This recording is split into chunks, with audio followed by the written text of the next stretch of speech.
Welcome to the Friday bonus episode of the Food Grower Podcast, where each Friday we will take you through 5 things. Each week will be tips, pointers, and a helping hand for your food growing journey through a list of 5 things.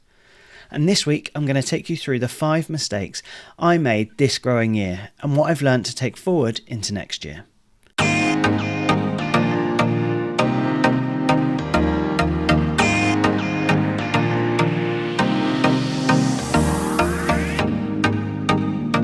Hopefully, by taking you through these 5 mistakes, I can help you prevent the same mistakes and save you a year of growing failures. So let's get right into it with mistake number 1. Not watering certain crops enough. This year was a real challenge, right? The droughts in the UK made some vegetables very upset, and whilst we had overhead sprinklers set up on our market garden, this meant I didn't pay close enough attention to some particular crops, like celery for example. With celery being over 90% water, I should have paid more attention, in fact extra attention to this crop, especially just after it was planted, rather than just assuming that our general sprinklers that was for everything else would be enough for it. This happened with a few crops, and so my learning for next year is to remember that different crops have different water requirements, and to include that in my crop planning too. Also, in the midst of the heat wave and droughts that saw over 40 degrees in temperature, we neglected our containers. We focused so much on moving sprinklers around and trying to keep generally everything alive that we forgot the things in pots and containers, especially our herbs. Now luckily herbs are pretty resilient and they almost all came back, but we lost a lot of production and a lot of harvest from them as they had to pretty much almost start again with their growth. So on to mistake number 2. Due to heavy winds the last couple of years, we stopped growing climbing varieties of beans and other climbers, and we moved exclusively to dwarf or bush beans. This was a huge mistake. Whilst the beans were just as delicious, the time it took to hunt them down and harvest them meant the crop was less than profitable. And it took around 4 human hours for us to harvest a 15-metre bed of bush beans fully, and this was less than we would have sold them for if we weren't just putting them in our veg boxes. The learning is that we shouldn't have given up on climbing varieties, but made a stronger structure for them with some wind protection in the way of wind netting or maybe fast-growing willows planted around the area too. Also, a brilliant tip from our very own Jack is to grow purple varieties of peas and beans. These are much easier to see than the green on green background beans, which therefore speeds up the harvest too, as the purple beans on green foliage are much easier to see. Beans are a delicious crop, and we only grew 1 variety this year, and we didn't grow anything outside that was climbing. We only grew French beans, and as such we missed out on runner bees, peas, and so many more. So on to mistake number 3. We didn't protect the sweet corn. So this year we moved our sweet corn growing to a new block, and we got a good number of plants doing really well. Each morning we'd go out to see lots of dug up paths where Mr. or Mrs. Badger had gone rifling through the wood chip to find worms and bugs. Now this was quite a nice thing to see, as it meant there was a lot of life and worms in amongst our beds, and at that point they weren't stealing any of our crops. Until the sweet corn was nearly ready. Now badgers love sweet corn. They smash into the plants to knock them over and completely eat the corns from the cob. In just one night they completely ate our sweet corn patch, just one night. They knocked over every last plant and it looked like a corn on the cob graveyard with barely a single piece of corn remaining.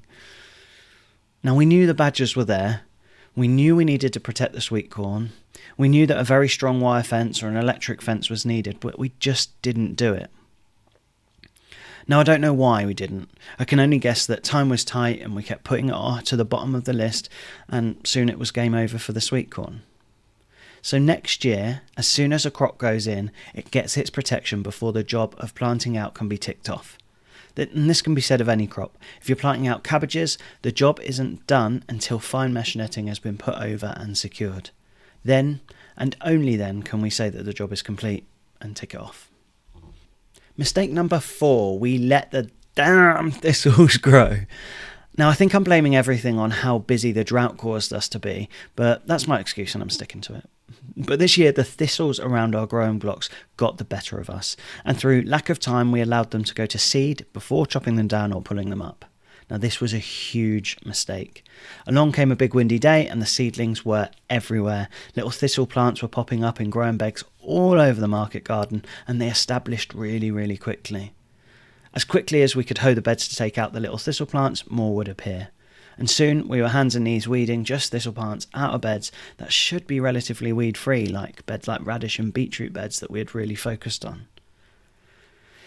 Now we all know the old saying, 1 year seeds, 7 year weeds, so as soon as I saw a snowstorm of the white thistle seeds blowing across the farm, I just knew I had caused myself problems for many seasons to come, which is really not ideal.